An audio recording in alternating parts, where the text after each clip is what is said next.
Hey y'all, I'm JamesWright, and welcome to Wizards News. We are getting ready for the next Wizards Unite event, which was just announced starting on January the 7th and going through the 14th. Now this is going to be a low-key event, but there's still some fun and interesting ideas to have in this. So let's take a look at what's going on.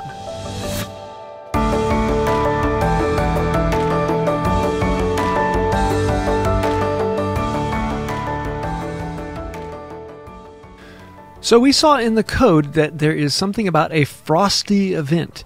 And most people were saying this is probably going to have to do with ice confoundables. And sure enough, yes, it has to do with ice confoundables. So I'm going to take you over here to the hub, and let's actually go down through some of this and find out some of the juicy information. Now, this really is kind of a low-key event, so there isn't a whole lot going on, but there are a few fun things that we'll be wanting to focus on here. So it'll be starting on January the 7th and running through the 14th, starting at 11 a.m. Pacific time, so figure out where that time is. It's 1 week long.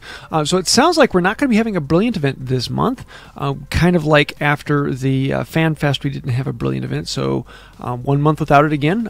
Nothing new, but I was kind of hoping to be able to finish off my green books. But who knows? Maybe they'll be doing it later on in the month, or they'll have one half of it this month. I don't know. The main thing is that there will be an increase of foundables with the ice confoundables, so things trapped in an ice block. We'll be getting to that list here in a little bit. And when you do go after those foundables, you will be getting an increase of wizarding XP. So the main XP to increase your level, you'll be getting more of that. The tonic for trace detection will increase your chances of finding these particular foundables. So if you are going after those particular ones, trying to get your research pages done, trace tonic will be what you're looking for. But here's probably the biggest thing about the whole event down here. The Barufio's Brain Elixir, rather than just lasting 1/2 hour, will last an entire hour long. So if you're going to be out grinding, you're going to be using far less of these, and there's far more reason then to make sure you're using them. So you're going to want to have a lot of Barufio's Brain Elixirs on, but you're also, anytime you're out, you're probably going to want to have the trace tonic on as well. So that means you're going to need twice as many trace tonics as Barufio's Brain Elixir. So just keep that in mind for your brewing over the next few days. There will be a free store pack, which will have 50 energy and 1 potent stimulo potion. So yeah, nice. So let's come down here and look at the list of foundables that will be available. Number 1, it will have Harry and Parvati. This will be a severe. So this is one that probably a lot of people still need. It's not a very common one. So if you're looking to prestige this page, you're going to be wanting to have your trace tonic on. The Harry and Parvati will be out. Number 2, Ron, the Quidditch Ron. So from the Quidditch pitch page, that one is also a severe. That one's one that you don't quite often get as many. So these will be the 2 things you're really going to be focusing on trying to get. Most of the rest are relatively common. The Hippogriff, which is high. The Nimbus 2000 is also high. The Hag, everyone's favorite animation. I'm so glad they shortened that one. That one's a medium. Then for our lows, we have the Hufflepuff Student and the Ministry Official. So these, pretty much everyone maxes those out on the pages pretty quick, but the Harry and Parvati, as well as the Quidditch Pitch Ron, those may be actually worth hunting for.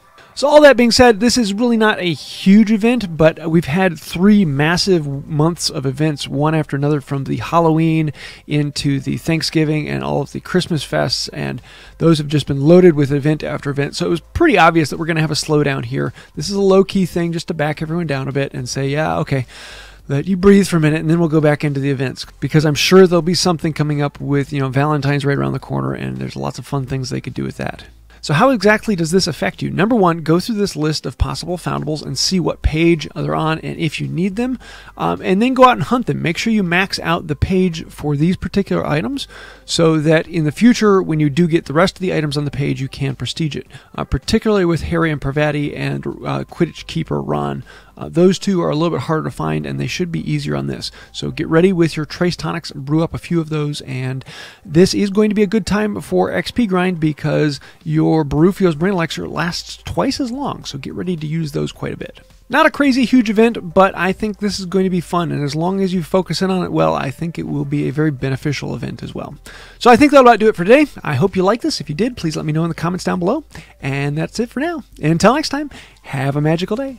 Okay, we're going to be opening up a chocolate frog, and this one comes from Carolina, and they actually want this shout-out to go to Animagus. So if you haven't seen his channel, he is one of my favorite WooTubers. I'll leave a link to him down below, but definitely take a look at Animagus. And thank you for these. These are a little bit different, so we're probably going to be getting a card that I've never seen before, which is exciting and a lot of fun.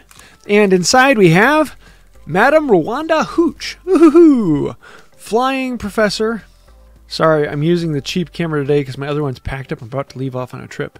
But Madame Rwanda Hooch, Flying Professor at Hogwarts, also the referee for the Inner-House Quidditch matches. Athletic-looking witch with short gray hair, piercing gold eyes, and a hawk-like profile. Used to be the chaser for the English Quidditch team.